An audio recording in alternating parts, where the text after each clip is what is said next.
What's going on YouTube? My name is Speed, but you can call me JT, and today we ended up winning locals with my Adventure Spright Winda build. So I wanted to bring you guys a quick deck profile for the channel to show you guys what I ended up playing today. So we're going to get right to the profile here. Starting off with our Spright package, 3 blue, 3 jet, 2 red, 1 carrot, 1 pixies. We're not playing any of the normal summon engines, no Diva engine, no Nimble Beaver engine in this deck. So because we're not playing that many level 2s in this deck, I did want to bump up the names. So that's why we're playing 2 red. And then Pixies is really good for like pushing through big problems on the board and stuff like that. I really do think this card is necessary in most builds.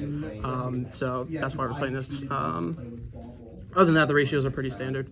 And then the spells, 3 starter, 1 smasher. I'm not playing Gamma Burst.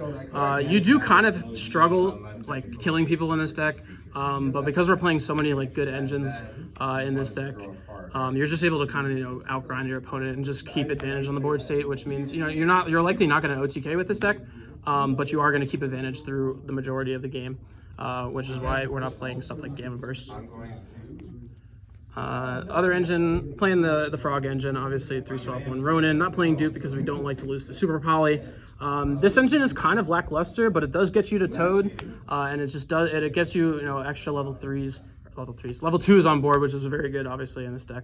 But other than that, this engine's kind of lackluster. The best play in the deck is using swap to pitch Water Enchantress, but that happens like once in a blue moon. Other than that, I mean, this engine is fine. Like, it gets you to Toad. Next, kind of spoiled it a little bit, but we are playing the Adventure engine, triple Enchantress, 1 Griffin, triple Right, and then the bricks. This deck, or this engine is just crazy. I mean, it just single-handedly breaks boards on its own. Especially in the mirror, like just being able to out stuff, just out like any problematic card. Like you can usually play through a typical Spright board with your regular engine, and then just having this to like clean up is really good. And then, like I said before, like since we can't really OTK with our extra deck, being able to get a token plus Griffin on board and just have an extra 4,000 damage on board is really good in a lot of cases. So I do really like this engine a lot. It's also a second main deck out to Mystic Mine, which Mystic Mine is a big problem in this format again, so we need to be making as many outs as possible. So having the Draco back and the Smashers in the main deck as outs to Mystic Mine actually came in really handy. I outed a bunch of mines today with those engines, which is very nice. And then the only hand trap that we're playing in this deck is we're playing the 3 Gamma. The only reason we're playing this is because I am playing the E-Telly to go with it. I really like the E-Telly engine. Again, just being able to get a free level 2 on board at any time. This card honestly helps you play through interruption. A lot of the time when your opponent decides to interrupt this deck, they'll interrupt it on the Gigantic, and they'll try to clear the Gigantic off the board. And then having a card like E-Telly with any other extender on board or in hand just helps you play through a lot of interruption. And then obviously Gamma just alone as a hand trap this format is just absolutely crazy. Because we are playing stuff like E-Telly, stuff like Starter, and the Rite of Aramasir engine, there's a lot of times where this card will actually be active on your own turn. You'll be able to Gamma like an Ash that comes through. This actually happened today. Somebody ashed my Water Enchantress, and I Gammaed him, and I was able to just kill him basically right there, which is crazy. So I do think this engine is really good. And this is the only hand trap that we're playing. I don't like to play hand traps in this build. I played the hand trap build for a little bit. It was just terrible. I didn't like it at all. So we are playing the board breaker, but we are playing the 1 Gamma as our lone hand trap in this build because it is the best one. And then our final engine is the Gale Dogra plus Shaddoll Schism package. A lot of people don't like this engine, but like these 2 cards just kind of like win you games outright. They I don't want to say cheese, but like they really do. They really just cheese you so many games that like you usually don't win. Unfortunately, because a lot of people are moving away from hand traps in this format, and a lot of people are main decking Dark Ruler, a lot of typical Spright boards will just flat out die to Dark Ruler. They may have like a Smashers or like an extra starter as part of their end board to play through Dark Ruler and stuff like that. But having Schism added to your end board, where you're making a typical Spright end board and then adding Schism to that end board, makes it so much easier to play through Dark Ruler, because I mean your opponent either has two choices, right? They shotgun the Dark Ruler at the start of the turn, and then you can just you can activate Schism later in the turn, and then boom, they're locked by Winda. Or they have to hold the Dark Ruler for the Winda summon, and you could just play your regular Spright board outright. So I do think this engine is really, really good. It does suck paying 3,000 life points for the Dogra. But again, if it's just going to outright win you a game with Winda, it's definitely worth it. Like, this engine is really, really cracked.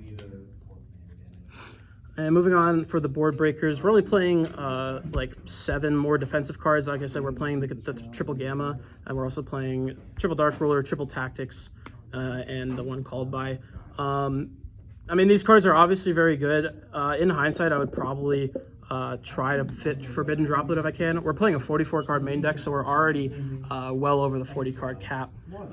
But I definitely think that, something like a triple Tactics, or not triple Tactics, something like a Forbidden Droplet would be really, really good in this deck, just because I feel like I'm missing the defensive going second cards that also do stuff going first. Like, these cards are pretty much, since a lot of people aren't playing hand traps in this format, these 6 cards are basically dead going first most of the time, which does really suck. Whereas, like, if I had something like a Forbidden Droplet, I could use it as a board breaker going second, and also as an end board piece going first, just as another way to play around main deck Dark Ruler, which I think would be really, really good. Unfortunately, I don't have Forbidden Droplets, so I wasn't able to play it. But these cards were all fine. They all came up at some point today. So, I mean, just playing, I definitely think most Spright builds should be moving on to board breakers over hand traps. I definitely think this is the way to go for most builds in this format. Like I said, 44-card main deck.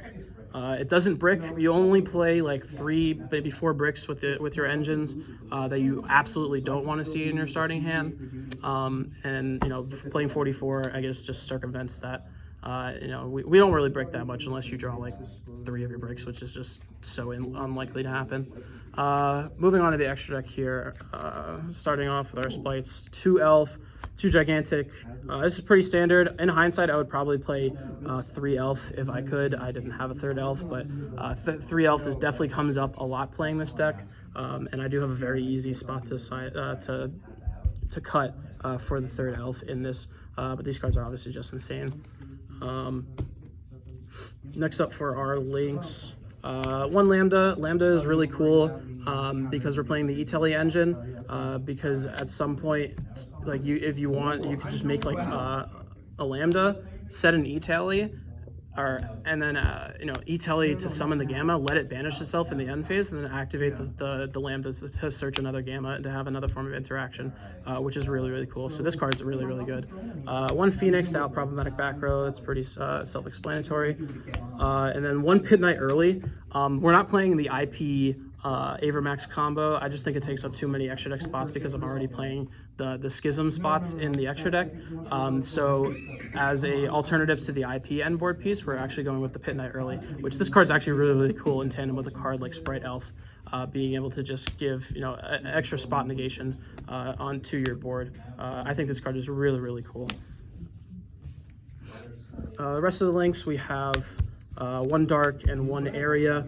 This is the spot that I definitely think I would cut for the 3rd Elf. This card never came up. In theory, it makes sense, but this card, I mean, it's just kind of lackluster. Like I said, the Frog engine itself is lackluster. I thought it would be cool because you are playing the Frogs plus the Enchantress, which is also a water, but it just never came up. Dark is crazy, though. Definitely play that for sure. And then the 1 access code is the last link in our extra deck. This is pretty much your only way of like OTKing, and even then, because we're not playing any link 3s in this extra deck, access code only gets up to 43. Access code plus a Gigantic with a link equipped still isn't game. So a lot of the times, like, this card doesn't even end the game on its own, which is actually insane to say, but it is still nice for cleaning up boards and just getting a whole bunch of damage on board. 1 Toad, self-explanatory. Again, this is the whole reason we're playing the Frog engine. If this card wasn't as insane as it is, I wouldn't be playing the Frog engine. It's just not that good, but this card is very good, so we have to play it. Downard Zeus. These cards are insane in the mirror match.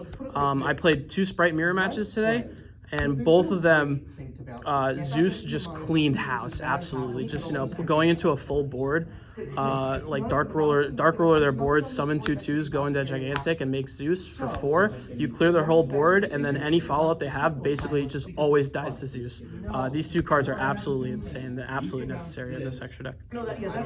And then rounding out the extra deck, of course, we have the Shaddolls, App Clone, and Winda. Like I said, these cards just outright win games on their own, right? Like if you don't open up Dark Ruler, Winda's going to win you the game in 99 out of 100 matches, pretty much. And then if they do open up Dark Ruler, like I said, with the interaction with Schism, they either have to shotgun it and negate your own board, and then you just play with Winda anyway, or they have to wait for the Winda to come down to Dark Ruler, and then you're just playing regular Spright anyway. So like these 2 cards are absolutely insane. Moving on to the side deck, this is definitely the worst part of my build for sure. I wasn't very happy with my extra deck at all, but I mean, I'll go through it anyway because I do think the theory behind it makes sense. Triple Lava Golem definitely makes sense, right? Like you have a lot of ways to play around without using your normal summon with the Adventure Engine and the starter and E-Telly and stuff like that. So Lava Golem just makes sense being able to single-handedly clear boards. 1 Pank, this card is ridiculous. I don't know why more people aren't playing. Again, this, just like the Adventure Engine, can single-handedly clear boards. Just dropping this, attacking over a problem card, and then popping anything else. Just, again, single-handedly outs boards by itself. This card is insane. Double Crossout. This card's terrible. I really don't like this card. Every single time I have this card, I feel like it never does enough, but I mean the theory behind it is obviously you're main decking 3 Dark Ruler. You want to have this in going first to negate your opponent's Dark Rulers if possible, but never really came up. I really don't think this card is good, but I guess like the theory behind it, you kind of have to play it in order to play around Dark Ruler. This is our back row hate. 1 Duster, triple evenly. This is the only back row hate I have. Again, where I think the side deck is just really, really unprepared. I mean, we do have 2 main deck outs, 2 Mystic Mine in the Draco back and the Smashers, but I do feel like if I were to play against something like an Eldritch or like a Flunder deck, I think I would be very, very unprepared. Luckily, I avoided both those matchups today, but going forward, I definitely think I would at least try to prepare for more back row decks. I think, honestly, maining Duster this format is probably correct, just because pretty much all the top decks in the format are playing some sort of back row. So I do think, like main decking Harpy's Feather Duster as just another board breaker in your main deck actually might be a thing going forward. And then ending off the side deck, we have our going first cards. We're playing Sanctum Scythe and the 1 Trap Trick. Again, this deck is basically made to try and lock your opponent out of playing the game, which is why Sanctum, I mean, we already have the Schism combo, but just adding Sanctum Scythe to that in theory would just make that much better. Trap Trick does kind of conflict again with the Schism, because if you activate this first, you can't Schism afterwards if you want to search your Sanctum. So ideally, just Schism first and Trap Trick second. If they negate the Schism, because I mean, you're searching Schism 100% of the time, so they always know you have the Schism, so they can play around activating Schism. So they have any form of interaction with the Schism, they're going to use it when you try to fusion summon Winda. So if you have Schism Sanctum set, they're not ready for the Sanctum in most cases, so you're going to be able to get off the Sanctum if they do end up interacting with your Winda. Again, never came up, but the theory makes sense behind it. So that's going to be the end of our deck profile today. Again, we ended up winning locals with this deck. I really like the deck this format. I don't know. Like Spright is obviously a very powerful deck, but I do feel like it can struggle in certain matchups. I didn't play against any tier limit today, which I think is probably the absolute worst matchup for this deck. I don't think with how this deck is built, I would have been able to beat any tier limit players. So I'm very lucky that I missed those matchups. But I'm gonna continue, improving this deck going forward, and I'll be sure to update you guys as we keep going. But again, thank you all so much for watching. I appreciate everybody coming out today, and I'll see you guys in the next one. Peace. That rhythm.